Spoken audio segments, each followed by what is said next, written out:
El ingenioso hidalgo Don Quijote de la Mancha, de Miguel de Cervantes Saavedra, primera parte. Capítulo 12. De lo que contó un cabrero a los que estaban con Don Quijote. Estando en esto, llegó otro mozo de los que les traían de la aldea el bastimento, y dijo: ¿Sabéis lo que pasa en el lugar, compañeros? ¿Cómo lo podemos saber?, respondió uno de ellos. Pues sabed, prosiguió el mozo, que murió esta mañana aquel famoso pastor estudiante llamado Grisóstomo, y se murmura que ha muerto de amores de aquella endiablada moza de Marcela, la hija de Guillermo el Rico, aquella que se anda en hábito de pastora por esos andurriales. Por Marcela dirás, dijo uno. Por esa digo, respondió el cabrero, y es lo bueno que mandó en su testamento que lo enterrasen en el campo, como si fuera moro, y que sea al pie de la peña, donde está la fuente del Alcornoque, porque según es fama, y él dicen que lo dijo, aquel lugar es a donde él la vio la vez primera. Y también mandó otras cosas, tales que los abades del pueblo dicen que no se han de cumplir, ni es bien que se cumplan, porque parecen de gentiles. A todo lo cual responde aquel gran su amigo Ambrosio, el estudiante que también se vistió de pastor con él, que se ha de cumplir todo y sin faltar nada, como lo dejó mandado Grisóstomo. Y sobre esto anda el pueblo alborotado. Mas a lo que se dice, en fin, se hará lo que Ambrosio y todos los pastores sus amigos quieren, y mañana le vienen a enterrar con gran pompa, a donde tengo dicho, y tengo para mí, que ha de ser cosa muy de ver. A lo menos yo no dejaré de ir a verla, si supiese no volver mañana al lugar. Todos haremos lo mismo, respondieron los cabreros, y echaremos suertes a quien ha de quedar a guardar las cabras de todos. Bien dices, Pedro, dijo uno, aunque no será menester usar de esa diligencia, que yo me quedaré por todos. Y no lo atribuyas a virtud y a poca curiosidad mía, sino que no me dejan dar el garracho que el otro día me pasó por este pie. Con todo eso, te lo agradecemos, respondió Pedro. Y don Quijote rogó a Pedro le dijese qué muerto era aquel y qué pastor aquella, a lo cual Pedro respondió que lo que sabía era que el muerto era un hijodalgo, rico, vecino de un lugar que estaba en aquellas sierras, el cual había sido estudiante muchos años en Salamanca, al cabo de los cuales había vuelto a su lugar con opinión de muy sabio y muy leído. Principalmente decían que sabía la ciencia de las estrellas y de lo que pasan allá en el cielo, el sol y la luna, porque puntualmente nos decía el cris del sol y de la luna. Eclipse se llama, amigo, que no cris. El oscurecerse esos dos luminares mayores, dijo don Quijote. Mas Pedro, no reparando en niñerías, prosiguió su cuento diciendo: asimismo adivinaba cuándo había de ser el año abundante o estil. Estéril, queréis decir, amigo, dijo don Quijote. Estéril o estil, respondió Pedro. Todo se sale allá. Y digo que con esto que decía se hicieron su padre y sus amigos, que le daban crédito, muy ricos, porque hacían lo que él les aconsejaba, diciéndoles: sembrad este año cebada, no trigo. En este podéis sembrar garbanzos y no cebada. El que viene será de guilla de aceite. Los 3 siguientes no se cogerá gota. Esa ciencia se llama astrología, dijo don Quijote. No sé yo cómo se llama, replicó Pedro, mas sé que todo esto sabía y aún más. Finalmente no pasaron muchos meses después que vino de Salamanca, cuando un día remaneció vestido de pastor, con su cayado y pellico, habiéndose quitado los hábitos largos que como escolar traía, y juntamente se vistió con él de pastor otro su grande amigo, llamado Ambrosio, que había sido su compañero en los estudios. Olvidábaseme de decir cómo Grisóstomo el difunto fue grande hombre de componer coplas, tanto que él hacía los villancicos para la noche del nacimiento del Señor, y los autos para el día de Dios. que los representaban los mozos de nuestro pueblo, y todos decían que eran por el cabo. Cuando los del lugar vieron tan de improviso vestidos de pastores a los dos escolares, quedaron admirados, y no podían adivinar la causa que les había movido a hacer aquella tan extraña mudanza. Ya en este tiempo era muerto el padre de nuestro Grisóstomo, y él quedó heredado en mucha cantidad de hacienda, así en muebles como en raíces, y en no pequeña cantidad de ganado, mayor y menor, y en gran cantidad de dineros, de todo lo cual quedó el mozo señor desoluto, y en verdad que todo lo merecía, que era muy buen compañero y caritativo, amigo de los buenos, y tenía una cara como una bendición. Después se vino a entender que el haberse mudado de traje no había sido otra cosa por andarse por estos despoblados en pos de aquella pastora Marcela, que nuestro zagal nombró denantes, de la cual se había enamorado el pobre difunto de Grisóstomo. Y quiero decir ahora, porque es bien que lo sepáis, quién es esta rapaza. Quizá, y aun sin quizá, no habréis oído semejante cosa en todos los días de vuestra vida, aunque viváis más años que sarna. Decid zarra, replicó don Quijote, no pudiendo sufrir el trocad de los vocablos del cabrero. Harto vive la sarna, respondió Pedro, y si es, señor, que me habéis de andar zahiriendo a cada rato los vocablos, no acabaremos en un año. Perdonad, amigo, dijo don Quijote, que por haber tanta diferencia de sarna a zarra os lo dije, pero vos respondiste muy bien, porque vive más sarna que zarra, y proseguid vuestra historia, que no os replicaré más en nada. Digo, pues, señor mío de mi alma, dijo el cabrero, que en nuestra aldea hubo un labrador aún más rico que el padre de Grisóstomo, el cual se llamaba Guillermo, y al cual dio Dios amén de las muchas y grandes riquezas. Una hija, de cuyo parto murió su madre, que fue la más honrada mujer que hubo en todos estos contornos.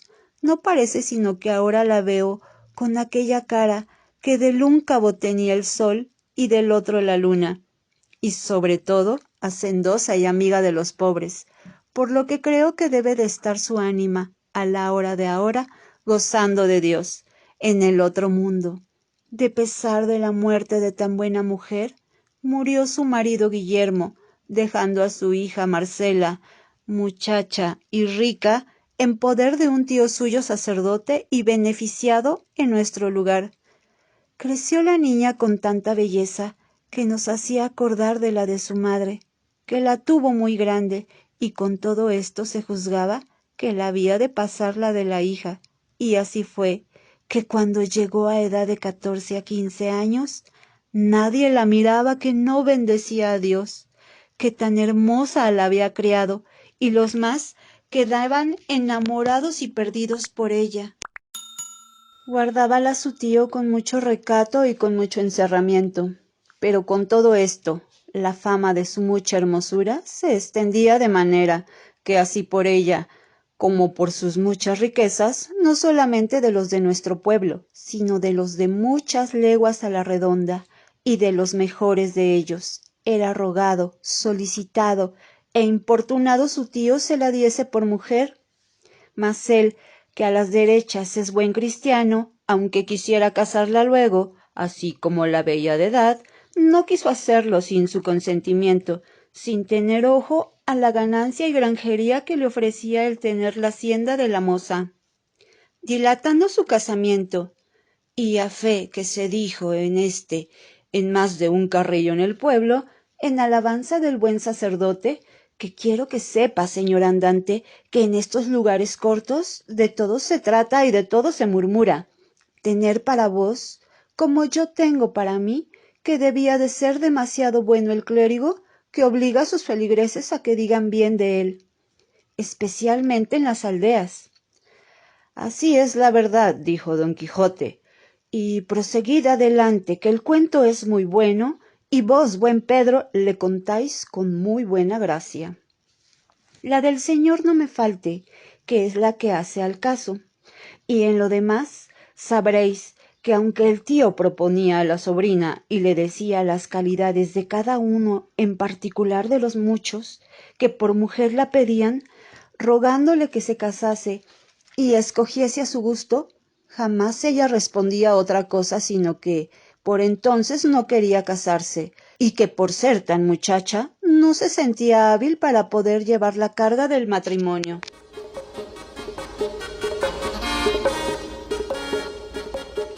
Con estas quedaba al parecer justas excusas. Dejaba el tío de importunarla y esperaba a que entrase algo más en edad y ella supiese escoger compañía a su gusto, porque decía él, y decía muy bien, que no había de dar los padres a sus hijos estando contra su voluntad. Pero hételo aquí, cuando no me cato, que remanece un día la melindrosa Marcela hecha pastora, y sin ser parte su tío ni todos los del pueblo, que se lo desaconsejaban, dio en irse al campo con las demás zagalas del lugar y dio en guardar su mismo ganado.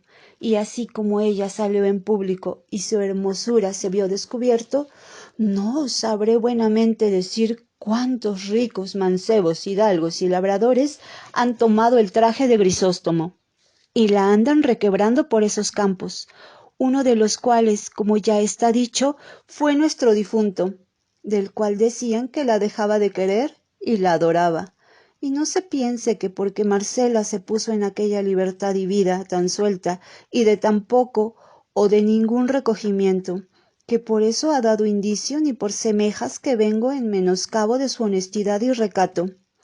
Antes es tal la vigilancia con que mira por su honra, que de cuantos la sirven y solicitan, ninguno se ha alabado ni con verdad se podrá alabar, que le haya dado alguna pequeña esperanza a su deseo, que puesto que no huye ni se equivoca de la compañía y conversación de los pastores, y los trata cortés y amigablemente, en llegando a descubrir su intención cualquiera de ellos, aunque sea tan justa y santa como la del matrimonio, los arroja de sí como con un trabuco. Y con esta manera de condición hace más daño en esta tierra que si por ella entrara la pestilencia, porque su afabilidad y hermosura atrae los corazones de los que la tratan a servirla y amarla, pero su desdén y desengaño los conduce a términos de desesperarse, y así no saben qué decirle, sino llamarla a voces cruel y desagradecida, con otros títulos a este semejantes, que bien la calidad de su condición manifiestan, y si aquí estuviese de señor algún día, veríades resonar estas sierras y estos valles con los lamentos de los desengañados que la siguen.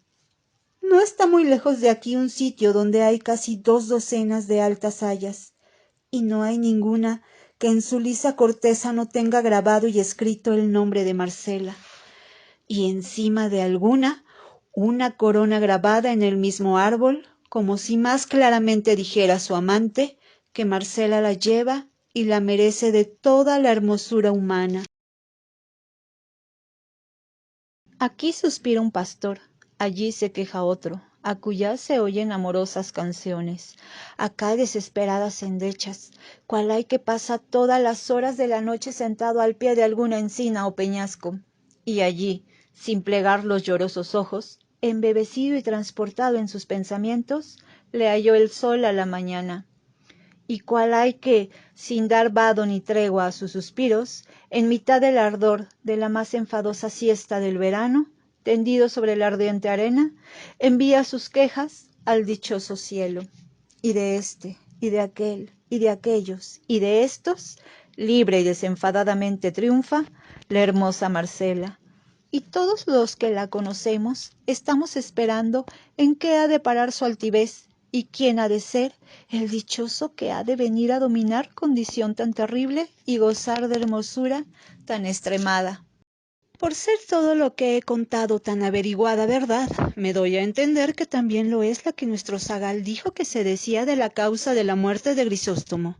Y así os aconsejo, señor, que no dejéis de ir mañana a su entierro, que será muy de ver, porque Grisóstomo tiene muchos amigos, y no está de este lugar aquel donde manda enterrarse a media legua.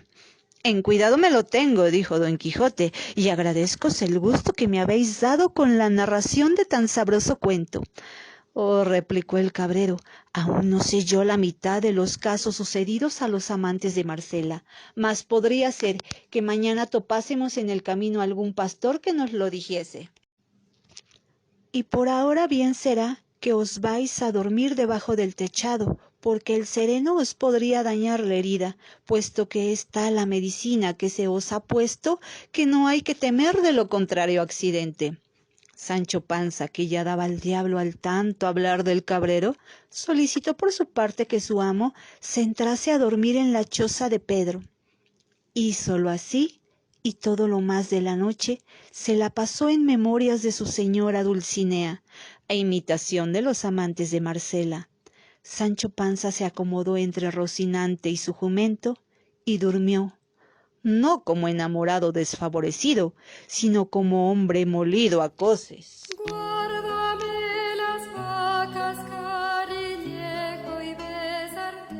Sociedad Cervantina de México. Los invitamos a suscribirse al canal